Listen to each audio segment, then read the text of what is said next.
G'day guys, Smith City here for Smith City Product Reviews. I'm here with the Bandit Peated Ale. Yes, you heard right, Peated Ale. It's from Killer Spricket in Bayswater, Melbourne. And I have had this when I went there a little while ago and I tested some beers on their tap. This came straight from their vat. It's really, really interesting. It's got peated malt. So that's going to give you sort of that peaty, smoky flavour that you'd normally get from like a peated whiskey.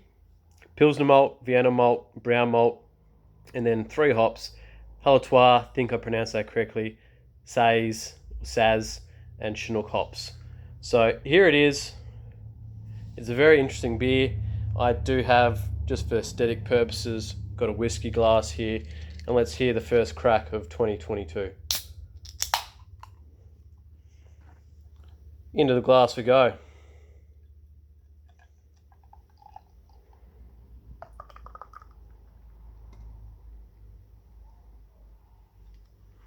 So there it is. I might try to get a cheeky...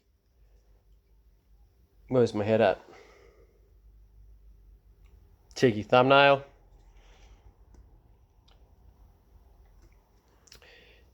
Now, onto the smell.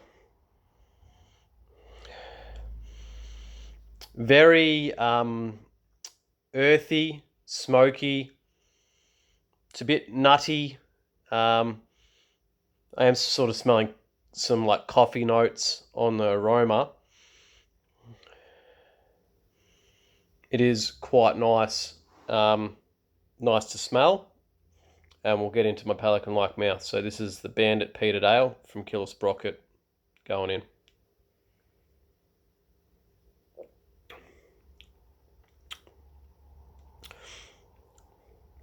It's a bit more smoky than I actually remember it on the night. I did have about 4 or 5 pints before I had one of these, so it's interesting. The same thing, he said 3 to 5 sips, the smokiness will go away. So that's my 3rd sip, it's still there.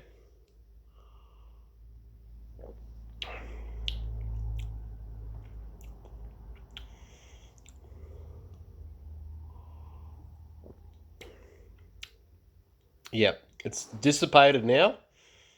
And you are getting those sort of more earthy, nutty characteristics of this beer.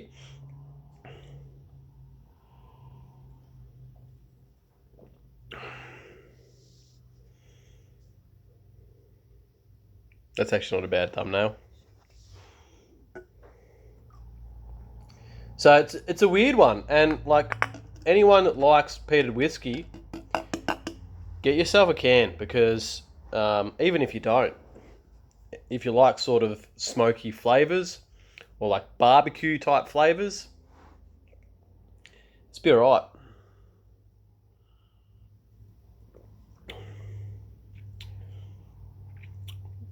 I'm not too sure, but I wonder if you could sort of like, if you're making a barbecue sauce, if just like half a can of this would actually sort of, from scratch, obviously not a bottled barbecue sauce that you'd just get from the supermarket, if you're making one from scratch. And then obviously you'd have to thicken it up.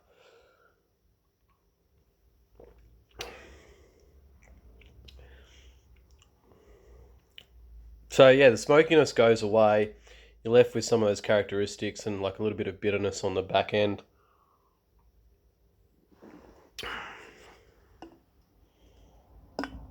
Anything else written on the can?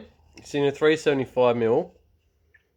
Bandit was born from my desire to have a sessionable Scotch whiskey.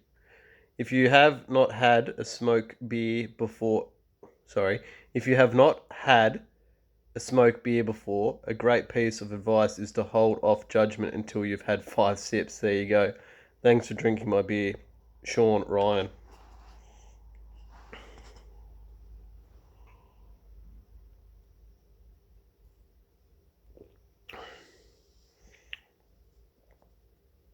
You can see how that it's carbonated. Sort of has sort of a light foam around the edge of the glass there. All right, what would I give it? I can't remember exactly what I rated it on the actual review that I did. But just from this standalone trial, with obviously not having 4 or 5 pints in me, I'm going to give it a 9. It's a really solid beer. It's an interesting beer. And what's cool about it, whilst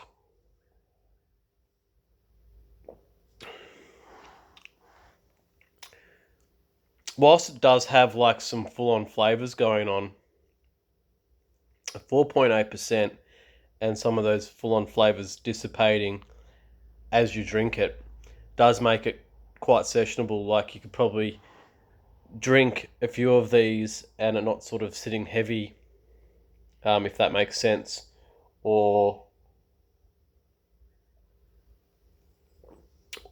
drinking a few and being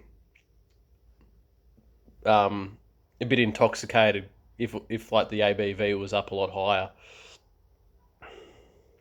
So it's a 9 from me. I'll go back to the drinkability.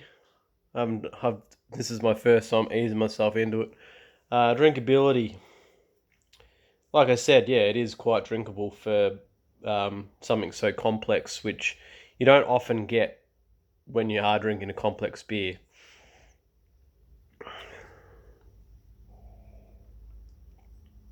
So I'd give the drinkability, I'll try to get 5 whilst holding this, an 8 out of 10. That's it from me. I might do another Killer Sprocket beer straight after this, so a bit behind in uploads, so this probably won't come until a couple of months.